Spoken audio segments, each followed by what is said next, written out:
السلام عليكم ورحمة الله وبركاته. اليوم إن شاء الله بستعرض لكم هذا المسن المميز جدا من شركة وورك شارب الأمريكية، واللي تابعني من زمان يعرف أني معجب في هذه الشركة. شركة أبدعت في مجال السن بشكل كبير جدا، والمميز في هذا المسن أنك تاخذ البوكس هذا ما تحتاج إضافة أي قطعة أخرى. ما شاء الله تبارك الله، وهم في قطع ما راح تحصلها يعني بمسنات ثانية موجودة في هذا المسن، واللي بستعرض لكم إياه إن شاء الله بالكامل. ولكن احتمال كبير إني راح أقسم يعني شرح هذا المسن إلى أكثر من جزء. أولا اليوم راح أتكلم لكم عن المسن بشكل كامل والقطع اللي موجودة وياه، وفي عندكم بعض القطع مثل هذه القطعة اللي خاصة بالسكاكين الصغار راح استثنيها وراح أخليها المقطع يعني منفصل. وهم عندكم مقارنة إن شاء الله بينه وبين المسن اللي قبله اللي تقريبا نفس الشكل وهم من شركة وورك شارب. العلبة اللي أمامكم مثل ما تشوفون يعني مسجل عليها أنها تحتوي على جميع القطع والمواد اللي مصنوع منها هذا المسن مواد ممتازة جدا ويعني جودة عالية. عندكم نستعرض لكم العلبة بشكل سريع. طبعا كفالة 3 سنوات ومن هذه الأمور. عندكم هذه القطع لو تلاحظون، أولا الأحجار عندكم من 220 إلى 800 وبعد سيراميك وجلد. يعني إن شاء الله إذا كنت مستخدم تبي سكين للاستخدام ويتم الحد وياك فترات طويلة، فهذا هو أنسب درجات مناسبة لك، خصوصا إذا كانت استخدام صيد أو استخدام يومي أو سكاكين المطبخ العادية. يعني ما راح نتطرق للسكاكين الساشيمي اليابانية واللي تحتاج درجات توصل إلى مثلا 30,000 من النعومة وغيره. احنا بنتكلم عن المجال اللي راح يخدمنا فيه هذا المسن. وهم في ميزة حلوة جدا راح استعرضها لكم إن شاء الله. هني بعض المشكلة للأسف المكان صغير عندي جدا، هني بعض التعليمات من هذه الجهة والجهة الثانية بعد نفس الكلام، بعض التفاصيل والتعليمات اللي إن شاء الله أنا راح أشرحها لكم بشكل يعني أبسط وأسهل وأوضح بإذن الله.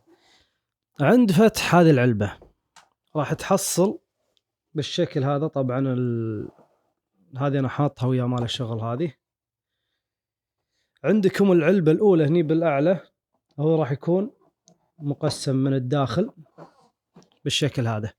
عندكم هني راح تكون في المسنات والأحجار وغيره من هذه الأمور. بس خليها ثواني.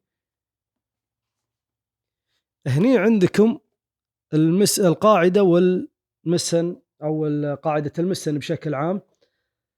عندكم مثل ما تشوفون القاعدة اللي تقدر تحكم بالزوايا منها، يعني ما شاء الله تبارك الله من الألمنيوم، ويعني جودتها عالية جدا وثابتة جدا أثناء السن.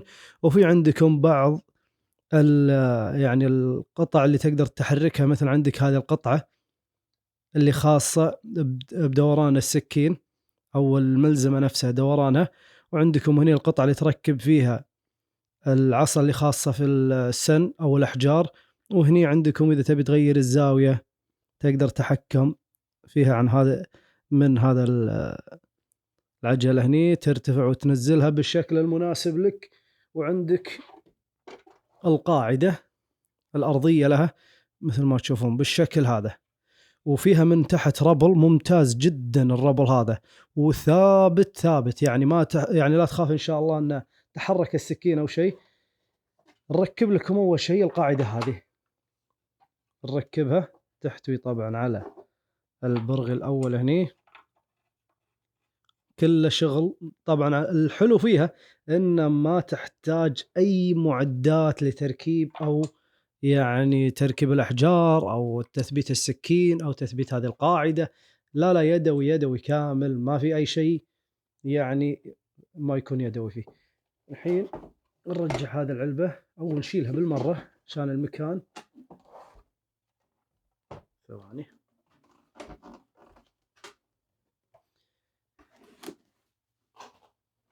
نجيب العلبة هذه، بس قبل أن ننتقل لها بوريكم شكل القاعدة بعد ما جمعناها.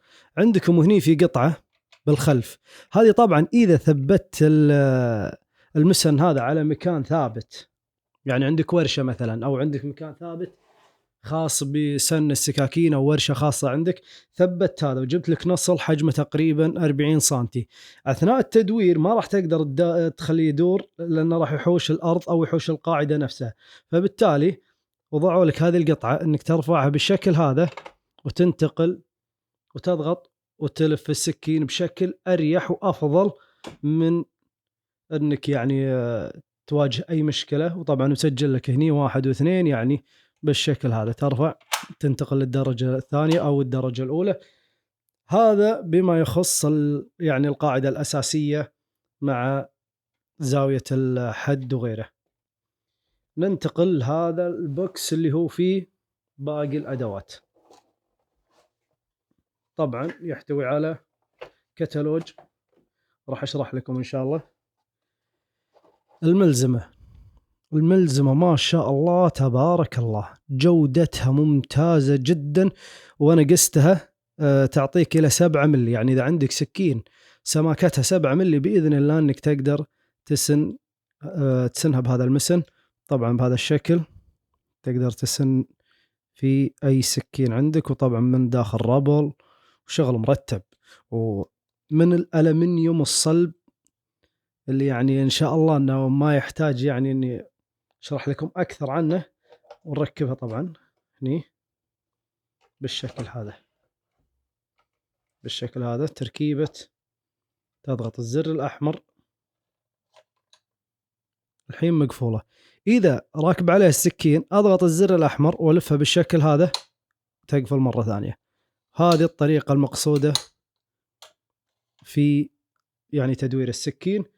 وأما القطعة الثانية اللي موجودة عندكم الساعة اللي هي الديجيتال اللي خاصة في ضبط الزاوية اللي خاصة بالسن، هذه إن شاء الله راح نوريكم إياها الحين. عندكم هني الذراع الخاص تثبيت الأحجار والسن عليه ممتاز جدا، وسماكته عالية وثباته ممتاز جدا، يعني ما في فضاوة. وهم لو تلاحظون حاطيكم هني آخر شيء قطعة الربل هذه، وهي تقريبا طولها تقريبا 25 أو 30 سنتي. 25 من غير القطعة هذه 25 سنتي طول الذراع. لكن شوف لوين يوصل عندكم الحجر، يعني تعدى يوصل تقريبا إلى منتصف الحجر، يعني القاعدة اللي ثبت الأحجار توصل إلى المنتصف. طبعا مغناطيسية، وبالأعلى هني عندكم في قطعة للسيراميك لسن المشرشر، وهذه إن شاء الله راح أوريكم إياها بالكامل الحين. طبعا وأنا أشرح راح أجمع المسن عشان تشوفونه بالشكل النهائي. وفي عندكم هذه القطعة اللي لدرجة أنه في ناس يبيعونها يعني منفصلة للمسن القديم، وهذه القطعة أوريكم طريقتها. ثواني بس نشيل ذراع الأحجار. هذه القطعة بالشكل هذا تجي بالأسفل وتسند الملزمة نفسها أنها تنحني إذا كان السكين حجمه كبير، أو إذا كنت ضاغط بشكل قوي على السكين أثناء السن فراح يثبت لك إياها. هذه قطعة أشوف أنها مفيدة على بساطتها، وأنها مجرد قطعة بلاستيك ولكن ممتازة جدا وتعطي ثبات أفضل أثناء السن. طبعا يحتاج أنك تزيلها وتقلب السكين وترجعها مرة ثانية، لأن بوجودها ما راح تحرك السكين. والأحجار مثل ما ذكرت لكم عندكم 220 320 400 هني عندكم 600 وهني 800، والباقي عندكم هني ننتقل إلى السيراميك والجلد. وطبعا كل الجلد يعني مدعم من الخلف بمعدن وثباته عالي جدا. والحلو ترتيب العلبة يعني بشكل انك تقدر تستخدمها يعني كحافظة له، وما انصحك انك ترميها لانها اشوف انها مرتبة جدا للمسن بشكل عام. طال الشرح جدا، اسف لان القطع كثيرة مثل ما تشوفون قدامي. وهذه القطعة اللي انا ما شفتها بمسن اخر، هذه خاصة بسن السكاكين الصغيرة. طبعا فيها اكثر من مكان للتحريك وضبط الزاوية، وهذه بإذن الله راح أتكلم عنها بشكل منفصل ولها مقطع خاص، لكن أوريكم طريقة تركيبها بالشكل هذا. تركب عندكم بهذا المكان بهذا الشكل، آسف قاربة، بهذا الشكل تركب بهذا الشكل وتعطيك إن شاء الله، يعني إذا عندك سكاكين ما تقدر تمسكها بالملزمة صغار جدا راح تقدر تثبتها على هذه القاعدة. وهذه بإذن الله راح يكون لها شرح كامل ومفصل عن هذه القطعة فقط، وبإذن الله في مقطع ثاني مثل ما ذكرت لكم إنه راح يكون للسن المقارنة بينه وبين المسن القديم، وفيهم بعض القطع اللي راح أوريكم إياها الحين، أو بعض الإضافات يعني اللي البعض يقول ما لها داعي لكن موجودة عندكم. خلنا نركب بس هذا الذراع ركب، يعني شوفهم عندكم الزاوية مثلا حاليا لو بسن أغلب المسنات راح توقف مثلا عند الحجر هنا، لكن هذا شوف إلى وين يوصل، يمين تقريبا ويسار تقريبا راح يعطيك مساحة إلى 50 سنتي من السن. وفي عندكم هني مكان هذا إذا أثناء إذا بتريح مثلا أو بتبدل السكين أو مثلا بتغير شيء يعني بالمسن، تقدر تثبت الأحجار بالمكان هذا.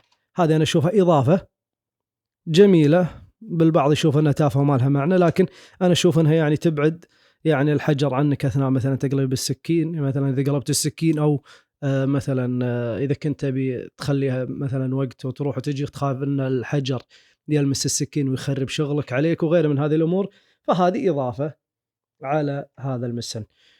إن شاء الله الحين بننتقل إلى السن وراح أوريكم النتيجة. طبعا السكين اللي راح أسنها إن شاء الله، السكين هذه أنا استخدمها من فترة طويلة جدا، ولو تلاحظون أنا شلت هني البرغي اللي يفتح فيه السكين عشان أثناء السن ما يضايقني. حد السكين معدوم بمعنى الكلمة،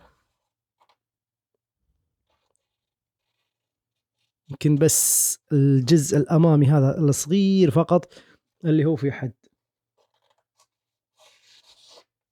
وأما السكين باقيها يعني حتى لو أمرر إصبعي عليها بالشكل هذا ما فيها حد نهائيا. وهذه تعتبر استخدامي اليومي الأكثر من سنتين أو قريب منها، فإن شاء الله هي اللي راح يكون عليها التجربة بإذن الله.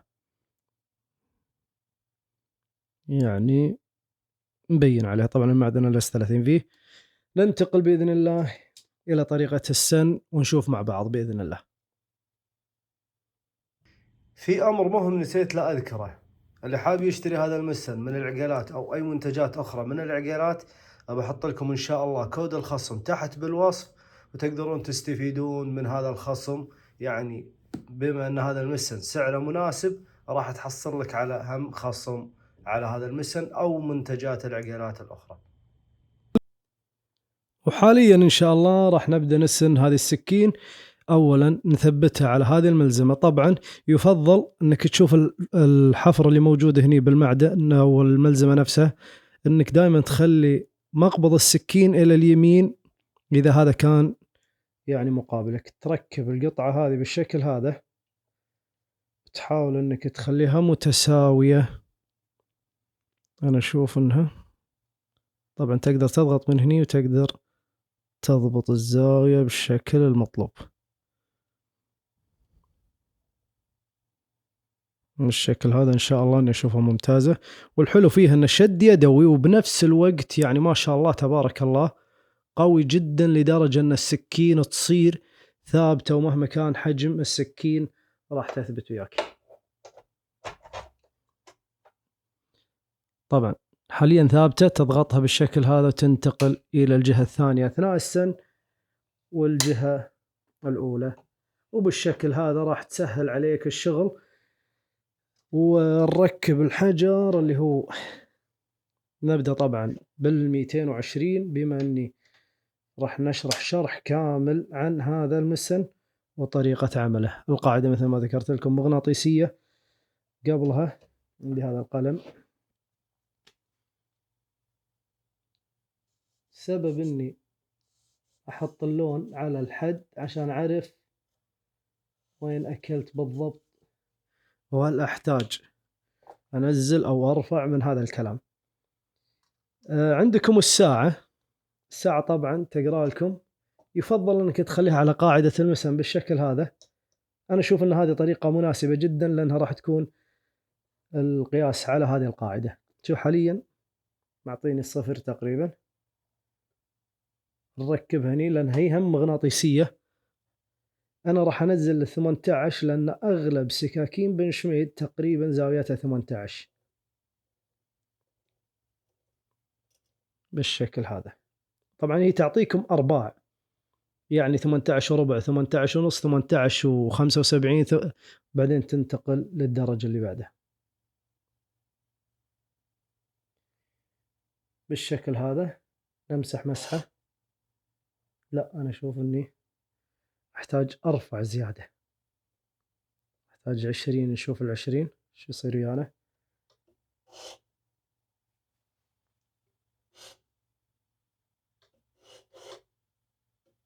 ننزل على 19.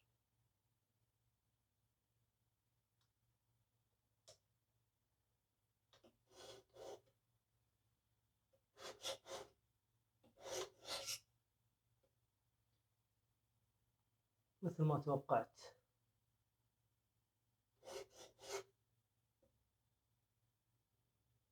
ثم 18 أنسب.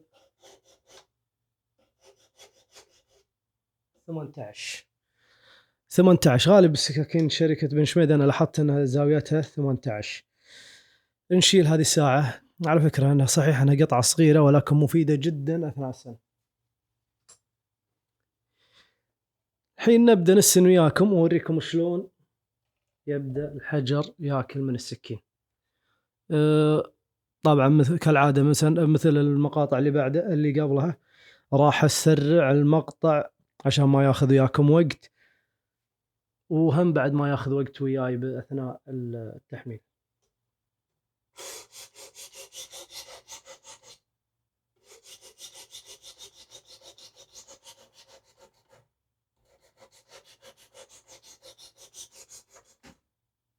مثل ما تشوفون قبل لا ننتقل أو نبلش بالسن بزيادة، تلاحظون اللون اللي كنت أنا حاطه على الحد اختفى بالكامل. هذا معناته أني أنا قاعد أمشي على الحد المصنع بالضبط، ما أضفت يعني درجة أو نقصت درجة، لا بالملي. لكن متى أبدأ أنتقل للدرجة الثانية، أعطيها مثلا دقيقتين 3 بالسن وبعدها أنتقل للدرجة اللي بعدها، وهذه أفضل طريقة بالنسبة لي. بسم الله. الدرجة الأولى، الدرجة هذه 220 ما راح أسرع المقطع.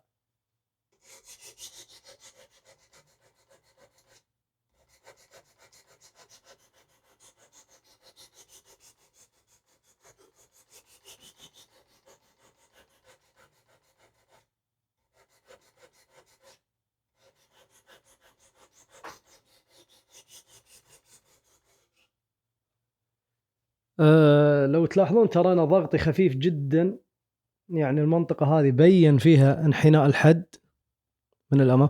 أتحسس السكين بهذا الشكل راح تحس بنفس الحد اللي يمسك، أو يعني تحس فيه بشكل خفيف بالمنطقة هذه.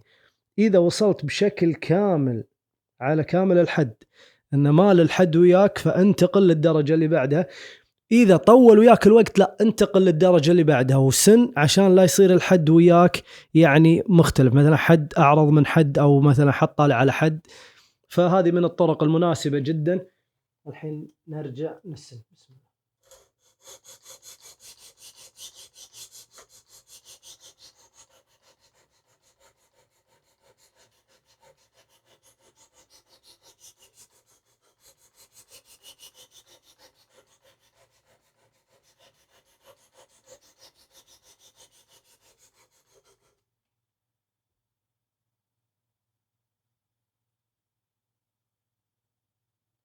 ما شاء الله تبارك الله.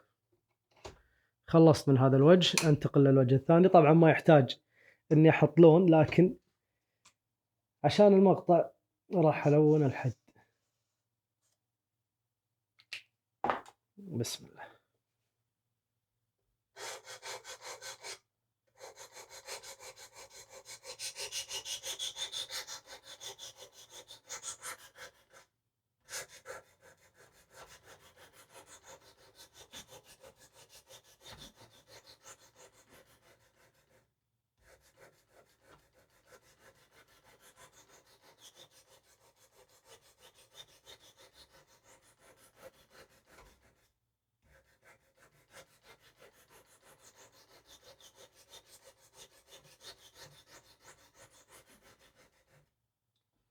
وما في قاعدة ترى ثابتة للسن.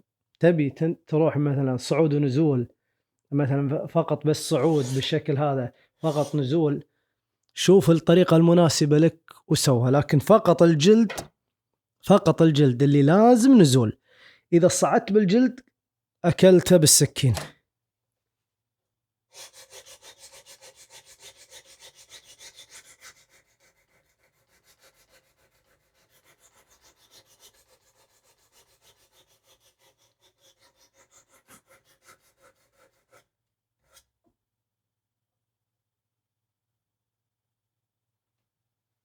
انتهيت حاليا من حجر 220، وراح انتقل للأحجار الثانية، وراح نسرع المقطع قدر المستطاع وأوريكم النتيجة النهائية بإذن الله. وفي شغلة دائما، إذا انتهيت من درجة وركبت الدرجة اللي بعدها، حاليا ركب 320، شنو أسوي؟ أرجع للوجه اللي بديت فيه. وخلكم ويانا الحين وإن شاء الله نخلصها بشكل سريع.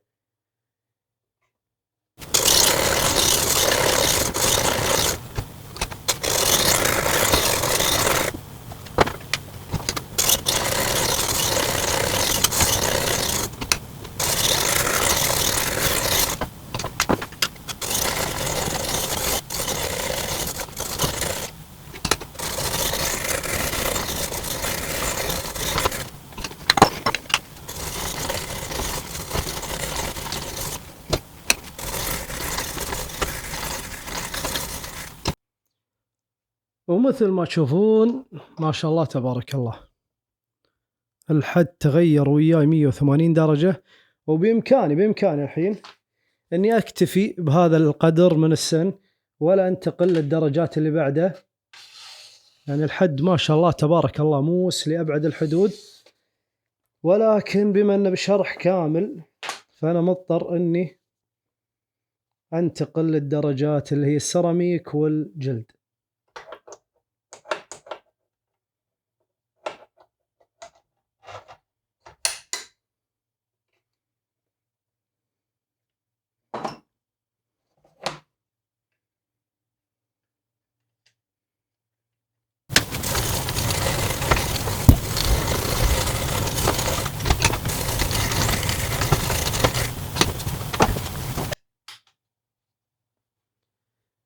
والحين لاحظوا وياي طريقة الجلد، تنزل للأسفل فقط وترفع وتبدأ بالسن بالطريقة هذه، فقط تنزل يعني للأسفل بالشكل هذا.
وبالشكل هذا لله الحمد انتهينا من السن. راح أوريكم بس شكل الحد بالأول قبل لا نجربه.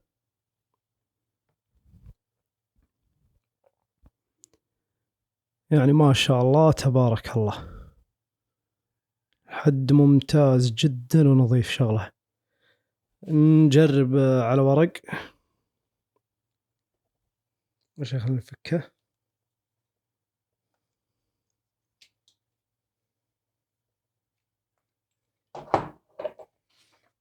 هذه الورقة وبسم الله. يعني لا تكاد أن تسمع صوته. طبعا إلى حتى الخشم.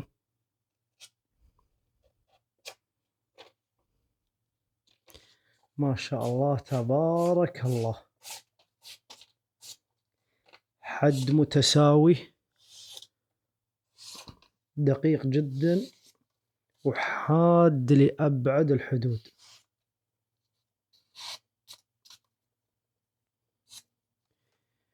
وهذا طبعا الشرح الأولي عن هذا المسن، وإن شاء الله راح ننتقل إلى الدرجات الأخرى أو الأدوات الثانية اللي موجودة وياه.